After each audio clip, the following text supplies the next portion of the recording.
everybody. My name is Leanne Purdom, and I am a grad student in geography, and I'm here today with Estefania Palacios.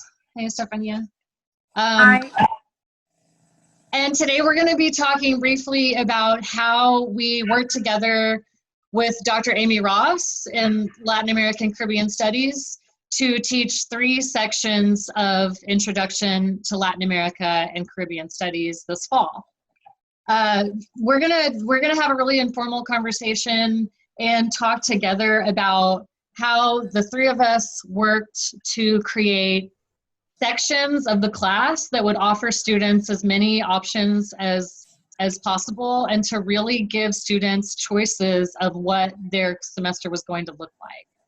And what we're going to do is tell you a little bit about how during some really weird and uncertain times we worked as a group, and we figured out that we could offer really good classes by kind of focusing on our strengths and focusing on, hi Pandora, and focusing on what we could offer students from our homes, and make really good classes, and talk about that a little bit. So we thought that what we'd do is start by talking about how we kind of came to have our classes and how this all, how we decided to have our own individual sections, but working together. So Estefania, do you want to start talking a little bit about how you decided to make your class? Yeah, well, I would like to say that I think my principal challenge for this class was to make the syllabus. Although I had a background teaching geography about Latin America when I was professor in Ecuador, it was tough to find the correct topics and at the correct time. So my principal 2 questions were what and how to teach. So what I did was to search what the professors of and from Latin America and the Caribbean are teaching currently in order to get the content for this class. By the way, the syllabus of some classes that I took when I was pursuing my bachelor's degree back in Ecuador worked very well. So in addition, I looked for how the professors from other universities in the United States used to teach this class, Latin American and Caribbean class, specifically under synchronous modality. So when I was searching how to create a syllabus for this class specifically, I realized that many of the professors from the United States used to teach this class using materials made in the United States. So the reason is because they need materials in English. So however, what I wanted to do for this class is to include Latin America and the Caribbean thought, academic thought. So I wanted the academics of this region speak about the region. So I included in my syllabus several special guest speakers who currently work in universities and public institutions in Latin America and the Caribbean, in areas such as archaeology, sociology, even sports. And I included academics from the University of Georgia who are working in human rights in Guatemala, like Dr. Amy Ross, Hispanic migration issues, like Leanne, and Latin community in Atlanta and Athens, like Jessica Martinez. She's also a PhD student in geography department. So all classes were completely at time, except for the last lecture, which coincidentally was Leanne. And I had to cancel because the quality of the internet that day in Ecuador was very bad. But yeah, so we should mention, Estefania, that the whole time you are doing your class from Ecuador. Yes. Yeah, that's a good thing that we have to mention. Yeah, I am doing my class from Ecuador. And sometimes the internet went bad, but most of the time I have to say that everything went very well with the internet. But this kind of situation you can solve them. But in general, the students adapted very well to synchronous and asynchronous modalities.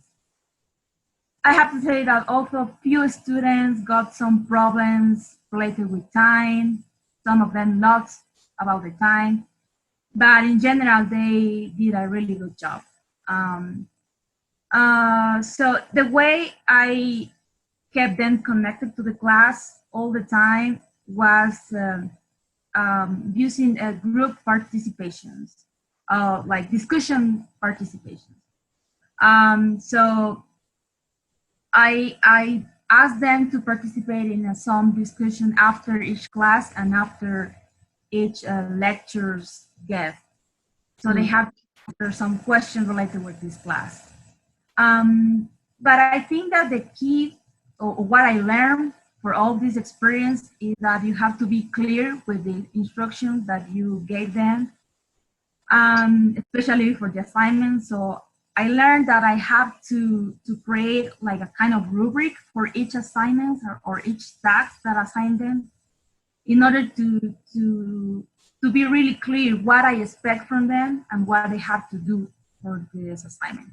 And also, I think the other key that worked very well for me was that be really flexible with the class, mainly because I know that some of the students spend long periods of time living with COVID, locked in the rooms, practically alone.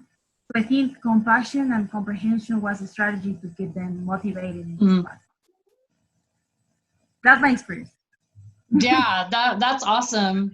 Thanks for telling us about how you designed your class, because so what happened is it was you, me, and Dr. Ross, and we really knew that there were a lot of challenges. I mean, this is a very strange semester.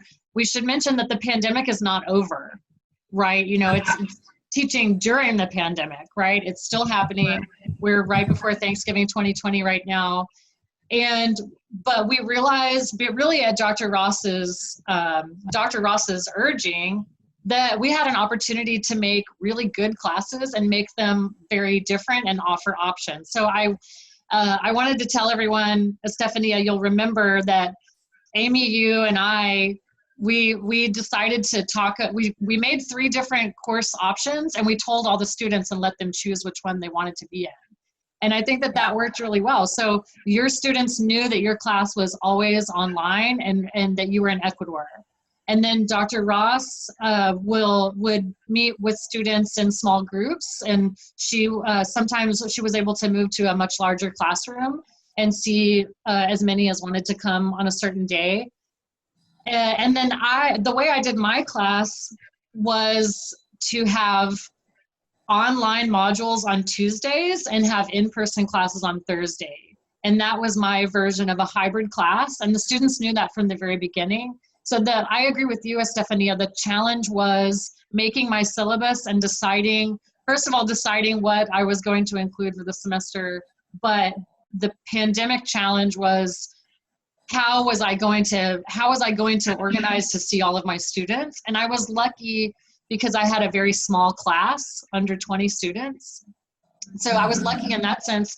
That's why we decided as a group that my class would be in person on Thursdays. So on Tuesdays, I would have a full course of online material on ELC, and creating that was really the challenge. Is all of the time that it took for me to make these online modules. And I was lucky because the Center for Teaching and Learning had classes I could take. So I took the online teaching class through CERTL, the Center for Integrated Research, Teaching and Learning. I took that class over the summer, and I had a lot of training of how to make online modules. And I'm really glad that I did, because it takes a lot of time to make an online module. Yes. And so, but the students knew we have class online on Tuesday. It's a full class. It's a lot of reading. It is answering quizzes. It is watching videos. It's, I didn't do a lot of pre-recorded lectures. And then on Thursday, we met in person, wearing masks, socially distanced. And that was really the time that I got to build rapport with them and talk with them. And I think that it went really well. I think that they enjoyed it. And they got a lot of information this semester. So I feel like the fact that they were able to learn learn about Latin America and Caribbean studies and have some time with me, and then also direct themselves through some of my classes online, I feel like it was a success. And it's been a hard semester. But the last thing I'll mention about my class is, just like you, I had guest speakers. So I had Dr. Ross came and taught my class a few times, and then I went and taught her class. And then we had you come for a Zoom class.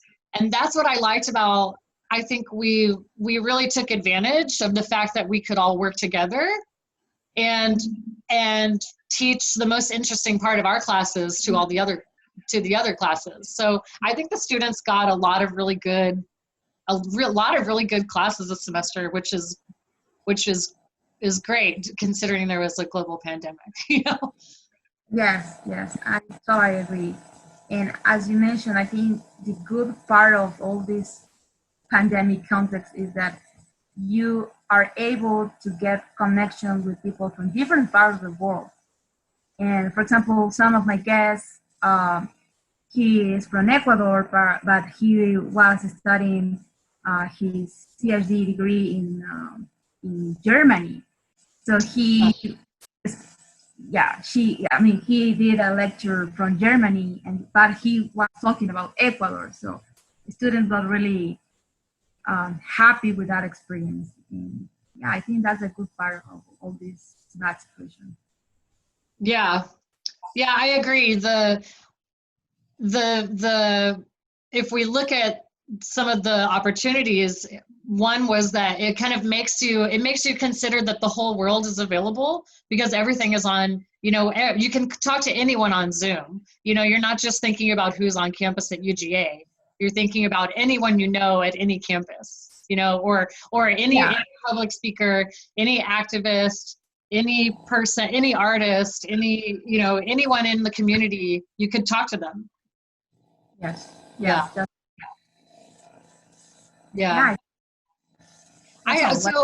Well, we have a few more minutes. Okay. Do you want to talk about challenges? I have a few things that, for me, the challenges, and then maybe we could end on what we thought was the best part of the class. But I was really worried being in Georgia. I was worried that students wouldn't have consistent access to internet.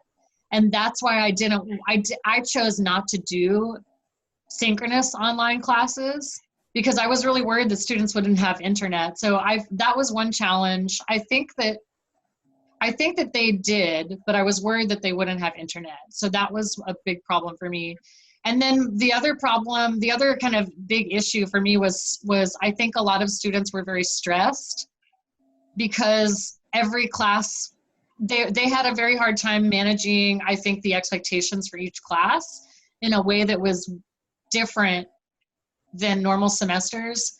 And then the other thing I'll point out that might be interesting to people watching this is, some of my students said that they did the most work this semester than they've ever done. So much reading, because all of us professors really flipped our classrooms, and we really learned how to have students read and watch and answer questions before they came to class. So some of the students felt like they were doing a lot more reading, and I think that was an interesting thing to notice this semester. Yeah, it's true. I got some emails, and some of the students say that they felt overwhelmed, and also they say that some of them, they used to get access to LC, but not like now, like they have to go to LC all the time. Yeah. And students say, for me, it's my first experience using ELC, and sometimes I got lost because we have a bunch of online classes, and I totally forgot to participate in your discussion.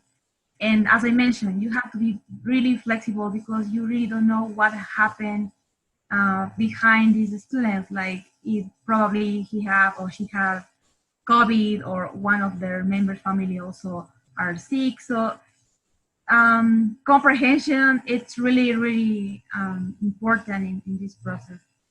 I come from to a different education system, really And when I was talking with some of my friends here in Ecuador, they suggest me be really flexible about that, because I got stressful that some students did not connect on class, as you mentioned. And my friends, they are professors as well, and they say, well, you have to understand that probably they got any problems, or their internet didn't work. So all of these scenarios could happen in this moment. So yeah, I think that was a challenge as well. Yeah. Well, I think we should close maybe with, is there anything that, I forgot to mention something. Yeah. At the beginning of the class, all of the students used to turn on their cameras, and I was really happy because I got connection with their faces, and at least I knew what they were thinking. But during this last month, they decided to turn off their cameras, and I was talking just with my computer. So it was kind of difficult to understand if maybe how they're feeling about my class. Uh-huh. And that's another challenge, specifically from instructors, that you have to face, because when you are in a class face to face, you know how the students feel because you just see their faces. But doing a FaceTime is kind of FaceTime with all the students turn off their cameras is for me kind of awkward. Yeah, I agree. Yeah, it's kind of weird. It's weird. Yeah. Well, it's part of the process. Yeah. Yeah. Right. And I think kind of my last thoughts about this are, it's really connected to what you said about, being able to connect with the students. So I will admit, I much prefer to be in person with students. I cannot wait until we can safely be back in person. I want to be safe and I want everyone to be healthy. So I understand, I support precautions. But it's a much better experience to teach in person and be in a classroom. So it's made me really appreciate it. And I think the students will really appreciate it when they're back with everyone and when we can be all together. Building the rapport and really making sure that everything is clear and communicating with students has been the big challenge. And also I've been really flexible with due dates. If students say, I'm actually having a hard time, this is a really weird semester, I've had to move to this place, or this is happening in my life and I'm worried, and can I turn it in next week? I would say yes. So yeah, I've been really flexible, but I'll definitely be ready when I'll be happy to be in person when it's safe to do so. But yeah, I think that overall we had a lot of success and we're able to teach really good semesters, and the students got a lot out of it, I think. Yes, I think so.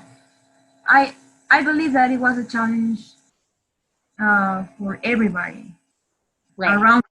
And also sometimes I mention my students that probably the scenario in United States related with COVID is terrible, but related with their situation as the students in the University of Georgia is a privilege than what happened in South America, in rural areas where you do not have access at all of internet, or your internet is awful, or simply you don't have money to pay for internet or to go to school. So I always say that they have to take advantage of the resources and materials and the privilege that they have being students in the University of Georgia, because at least they have a bunch of opportunities to get access from different kind of materials using usually libraries or other resources that the university has. But they really don't know how difficult it is for students, university students in Latin America and the Caribbean to get access of internet or to get access to education.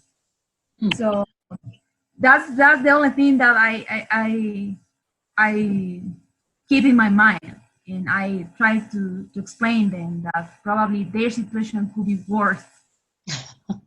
Yeah, Yeah, yeah. I agree. Yeah, well, and so I think maybe we can. Is there anything else you'd like to add, or should we wrap up? I think that it's fine. Yeah, we should wrap up. Yeah, yeah. Well, okay. Well, thanks for talking, Estefania. And then I think we should close by just ending. I think we should thank Dr. Ross one more time because it really was her idea for us to create 3 different sections of the class that were different options for students and let them choose their best one, and then for all of us work together. So it worked really well. And we'll end there. Thanks. Yeah.